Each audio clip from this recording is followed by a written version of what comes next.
ये कहानी सत्य घटना पर आधारित है। एक गांव जहां दो दोस्त रहते थे। उनका नाम श्याम और राम था। दोनों ही बहुत ही अच्छे दोस्त थे। उन दोनों को देखकर सब यही कहते थे कि ये दोनों दोस्त नहीं बल्कि सगे भाई हैं। एक दूसरे के लिए फिक्र और प्यार मोहब्बत उन दोनों में बेशुमार था। वे दोनों कहीं भी जाते साथ में जाते थे। उन दोनों की अभी शादी नहीं हुई थी। उनमें से एक अगर कहीं चला जाता था तो दूसरे का उसके बिना मन नहीं लगता था। एक दिन श्याम अपने घर पर बैठा था, तभी राम अचानक से आया और उसे बोला, मैं तुम्हें एक खुशखबरी देना चाहता हूँ। तो वह अचानक से उठकर बैठ गया। खुशखबरी? कैसी खुशखबरी? सुनाओ। मैंने यहाँ से दूर के शहर में एक नौकरी के लिए फॉर्म भरा था और उसमें मैं पास हो गया हूँ। तो श्याम ने बोला, ये तो बहुत ही खुशी की बात है, पर बस यही इसमें दिक्कत है कि ये नौकरी बहुत ही दूर है यहाँ से। तुम हम सबसे दूर, उतनी दूर जाकर कैसे रहोगे? तुम चले जाओगे तो हमें अच्छा नहीं लगेगा, पर तुम्हें अपनी नौकरी के लिए तो जाना ही पड़ेगा।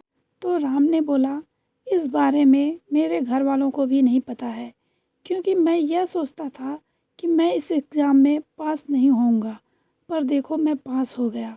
और क्या करूं, मुझे जाना तो पड़ेगा ही, मेरे भविष्य का सवाल है। तो श्याम ने बोला कि कहीं इतनी दूर नौकरी के पीछे कोई राज तो नहीं है जो तुम्हें इतनी दूर नौकरी मिल गई, वो भी अचानक से? तो राम ने बोला, ऐसा कुछ भी नहीं है।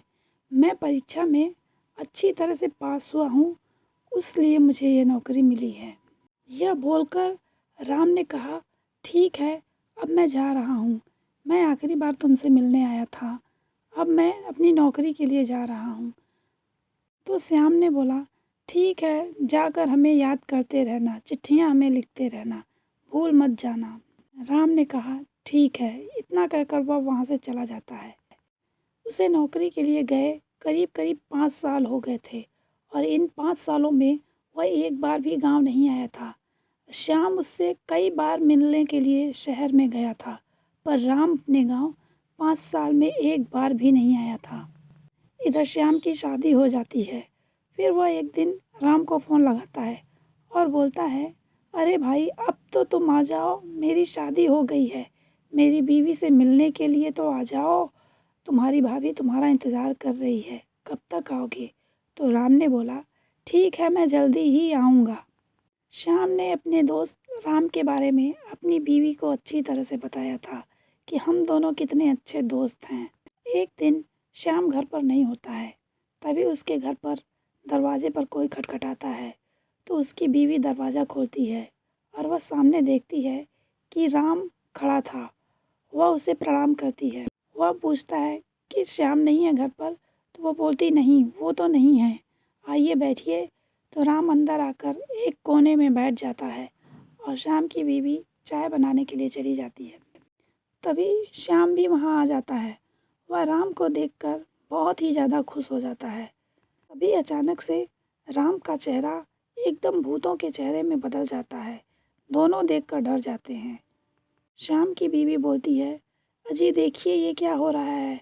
आपका दोस्त तो भूत है, हम दोनों को मार डालेगा, ये हमें मारने के लिए आया है। तो श्याम बोलता है, चुप भी करो, ऐसा मत बोलो, पूछने तो दो मुझे आखिर क्या बात है। वह राम से पूछता है, राम यह सब क्या है, ये सब क्या हो रहा है? तो राम उसे बताता है, आज से ठीक 3 दिन पहले की बात है। मैं ऑफिस में काम कर रहा था, तभी मेरे बॉस की बेटी मेरे करीब आई और आकर मुझसे बोलती है, राम, मैंने जब से तुमको देखा है मुझे तुमसे प्यार हो गया है, मैं तुमसे शादी करना चाहती हूँ। इस पर राम एकदम गुस्सा हो जाता है। वह बोलता है कि मेरी शादी किसी और से लगी है, मैं तुमसे शादी नहीं कर सकता। तो उसके बॉस की बेटी इनकार सुनकर एकदम ज़्यादा गुस्सा में आ जाती है। वह उससे बोलती है, तुम्हारी इतनी हिम्मत, तुम मुझे मना करोगे? अब देखो, तुम जानते नहीं मैं कौन हूँ, अब देखो मैं तुम्हारा क्या करती हूँ। तो राम ने बोला, मैं जानता हूँ तुम कौन हो, पर इस तरह से मैं तुमसे शादी नहीं कर सकता। वह यह सारी बात जाके अपने पापा को बताती है। तो उसके पापा राम को बुलाकर उसकी खूब डांट लगाते हैं और बोलते हैं कि आज तक मैंने अपने बेटी को किसी चीज़ के लिए इनकार नहीं किया। तुम्हारी इतनी हिम्मत कि तुम मेरी बेटी को इनकार करोगे। तो इस पर उसने अपनी बेटी को उसे मारने के लिए कहा। उसकी बेटी ने पास में रखे हुए एक डंडे को उठाकर उसके सर पर मारा। उसका सर पर मारने की वजह से उसे चोट इतनी तेज़ से लगी कि वह वहीं पर बेहोश हो गया और मर गया और भूत बन गया। इस तरह से उसने अपनी पूरी कहानी अपने दोस्त को बताई। उसके दोस्त ने पूछा, तो तुम्हारे बॉस की बेटी अभी भी आज़ाद घूम रही है? तो उसने कहा, हाँ।